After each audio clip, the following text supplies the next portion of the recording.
கார்த்திகை தீபம் சரியில்லை. இன்னைக்கு என்ன நடக்க போகுதுன்னு பார்க்கலாம் வாங்க, வீடியோக்குள்ள போகலாம். மகேஷ் அறிவு இருக்கா? அந்த காமெடி பீஸும் அந்த டிரைவரும் சேர்ந்து உன்னை நல்லா ஏமாத்திருக்கங்க. நல்ல வேலை கரெக்டான நேரத்தில் நான் வந்தேன். இல்லைன்னா எல்லா உண்மையும் ரேவதி கிட்ட சொல்லியிருப்பியடா, எல்லா காரியத்தையும் கெடுத்திருப்பேங்கிறாங்க. மாயா, எல்லாத்து விட நீ தான் முக்கியம். உனக்கு ஒரு ஆபத்து நான் எப்படி பார்த்துட்டு இருப்பேன்? ஆமாம், அந்த நேரத்தில் நீ எங்கே போனேன்னு கேட்குறாங்க. அந்த ரேவதியோட அப்பன் என்னை ஏமாத்திட்டான். வீடு தேடி வந்து சாமுண்டீஸ்வரி உன்னை பார்க்கறக்காக கோயிலை வெயிட் பண்ணிட்டு இருக்கான், சீக்கிரமாக போன்னு வந்து சொல்லிட்டு போனான். சரி, என்னமோ ஏடோன்னு சாமுண்டீஸ்வரியை பார்க்கறக்காக நானும் கோயிலுக்கு போய் என்ன எதுன்னு கேட்டா, அவன் நான் அப்படியெல்லாம் கூப்பிடவே இல்லையே அப்படின்னு சொல்லி உடனே அந்த ஆளுக்கு ஃபோன் பண்ணி கேட்டாலே, அந்த ஆளு அநியாயமா என்னை பார்க்கவே இல்லை, நான் அப்படியெல்லாம் சொல்லவே இல்லைன்னு போய் சொல்லிட்டாரு. அந்த நேரம் பார்த்து என்னோடய ஃபோன் காணாமல் போச்சுங்கிறாங்க. கரெக்டு மாயா, அந்த ஃபோன்லேருந்து தான் அந்த டிரைவர் பையன் என்னை கூப்பிட்டாங்கிறாங்க மகேஷ். இனிமேல் யார் என்ன சொன்னாலும் சரி, அந்த லூசு பையனும் அந்த டிரைவர் பையனும் சொல்கிறத நம்பிடுறதடா.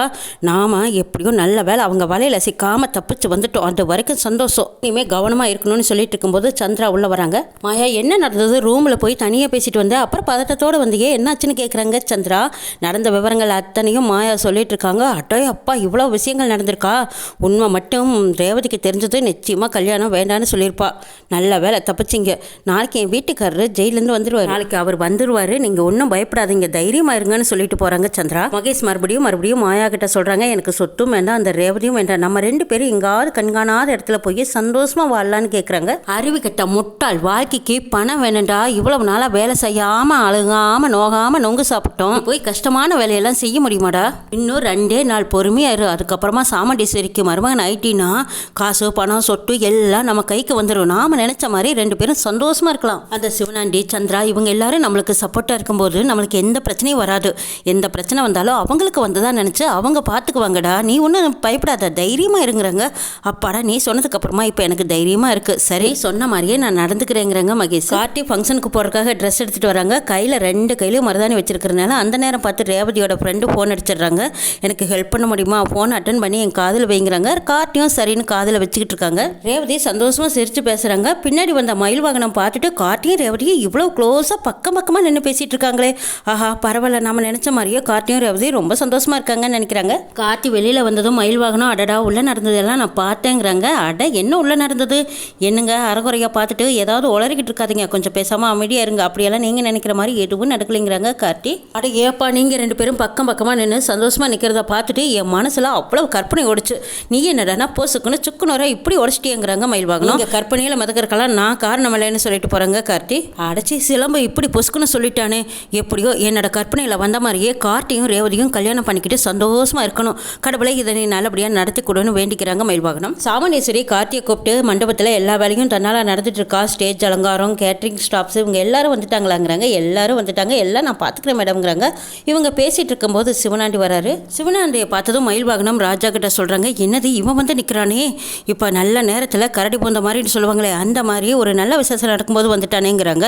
அதெல்லாம் என் மாப்பிள்ளை இருக்காம பார்த்துக்குவான், கவலைப்படாத இருங்க மாப்பிள்ளைங்கிறாங்க ராஜா. டே, என்ன போலீஸ்கிட்ட இருந்து தப்பிச்சு வந்துட்டியா? நீ எதுக்கு இங்கே வந்தேன்னு கேட்குறாங்க. அட என்ன சாமுண்டீஸ்வரி இப்படி கேட்டுட்டேன்? உன் வீட்டில் கல்யாணம்னு இப்போ தான் போலீஸ் என்கிட்ட சொன்னாங்க. இந்த கல்யாணத்துக்கு நீ போயே ஆகணும்னு தான் ஜெயிலேருந்து என்னை ரிலீஸ் பண்ணிட்டாங்கன்னு சொல்கிறாங்க சிவனாண்டி.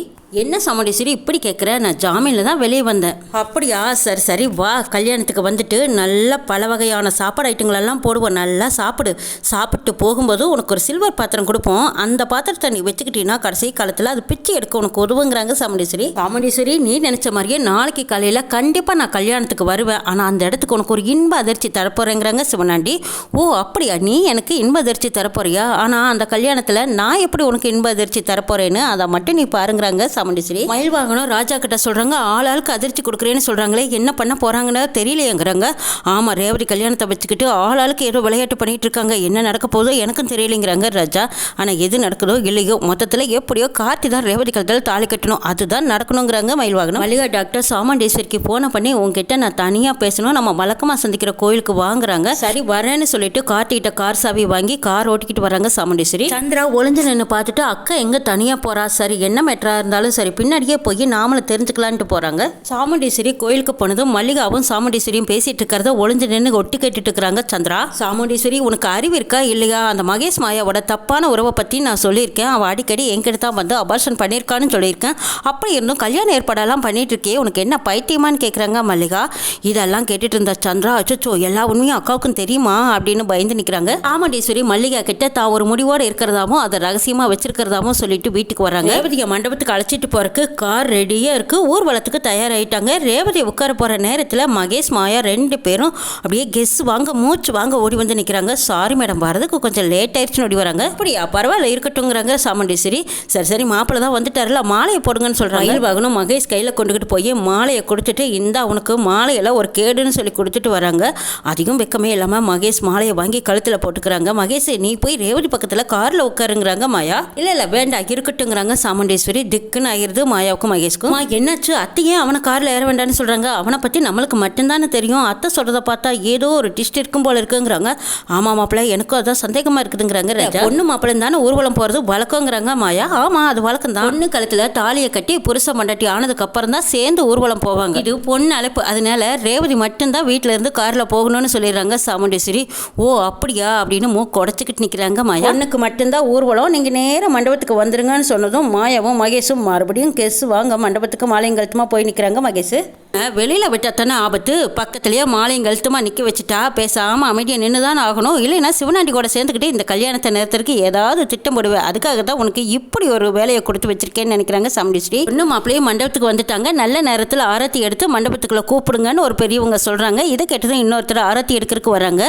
மகேஷ், நீ போடா, இப்போவாது போய் ரேவதி பக்கத்துல நில்லுங்கிறாங்க மாயா. மகேஷ் ஓடி போய் ரேவதிக்கு பக்கத்துல நிக்கலான்னு போகும்போது மயில் வாகனம் அப்படி பிடிச்சி இழுத்து நிறுத்துறாங்க. நில்லடா, நீ எங்கடா போற, அவசரப்பட்டுக்கிட்டு முந்திரி கொட்டை முந்திக்கிட்டு போறேன்னு கேட்குறாங்க. நான் தானே மாப்பிள்ள, நான் தான் ரேவதி கிட்ட போய் நிக்கணுங்கிறாங்க. அப்படியா, சரி ஓரம் கட்டி ஓரமா நில்லுங்கிறாங்க மயில் வாகனம். ரேவதிக்கு பக்கத்துல டிரைவர் நீ நில்லு, நீ தானே துணை மாப்பிள்ள அப்படின்னு சொல்லவும் சாமுண்டீஸ்வரி சொன்னதுக்கு அப்புறமா மறுபேச்சு இல்லாம கார்த்தி தான் ரேவதிக்கு பக்கத்துல நிக்கிறாங்க. நடக்கிறது எல்லாம் பார்த்தா ஏதோ ஒரு வித்தியாசமா இருக்கேன்னு மாயாவுக்கு சந்தேகம் வருது. இருந்தாலும் மகேஷ் தான் தாலி கட்டுவான் அப்படின்னு நினைச்சிட்டு இருக்காங்க. பேராசையில் நிக்கிறாங்க மாயா. சாமுண்டீஸ்வரி யாருக்கும் தெரியாம தானே ஒரு முடிவு எடுத்துட்டாங்க. என் வீட்டுக்கும் சரி என் பொண்ணு ரேவதிக்கும் சரி தகுதியான தரமான மாப்பிள்ளை இந்த கார்த்தி தான் முடிவு பண்ணிட்டாங்க. கார்த்திக்கே உண்மை தெரியல. உண்மை தெரியும் போது கார்த்திக்கு அப்படியே தூக்கி வாரி போடுது. நான் சொல்ல வந்ததை நீங்க புரிஞ்சுக்கோங்கன்னு கார்த்தி எவ்வளவோ எடுத்து சொல்ல பாக்குறாங்க. டிரைவர், நீ எதுவும் சொல்ல வேண்டாம், நான் சொன்ன மாதிரி நீ தான் என் பொண்ணு கழுத்துல தாலியை கட்டணும்னு கட் அண்ட் ரைட்டா சொல்லிடுறாங்க சாமுண்டீஸ்வரி. ராஜாவும் மயில் வாகனமும் எதிர்பார்த்துட்டு இருந்த மாதிரி ஆமா சிலம்பு, அத்தை சொன்னாங்கன்னா அதுல நியாயம் இருக்கும், கருத்து இருக்கும், கரெக்டா இருக்கும், நீ முதல்ல தாலியை கட்டு அப்படின்னு மயில் வாகனம் ராஜா 2 பேரும் கார்த்திக்கு புல் சப்போர்ட் பண்ணிட்டு இருக்காங்க. இந்த பக்கமா மாயா மகேஷ் முகத்துல கரிய பூசி நிக்கிறாங்க. பேச்சை கேட்டுக்கிட்டு பேராசப்பட்ட உங்களை நான் சும்மா விட மாட்டேன்னு சாமுண்டீஸ்வரி மாயாவையும் மகேஷையும் போலீஸ்ல பிடிச்சு கொடுக்க போறாங்க. இன்னும் என்னெல்லாம் நடக்க போகுதுங்கிறதையும் நாளை எபிசோட்ல பார்க்கலாம்.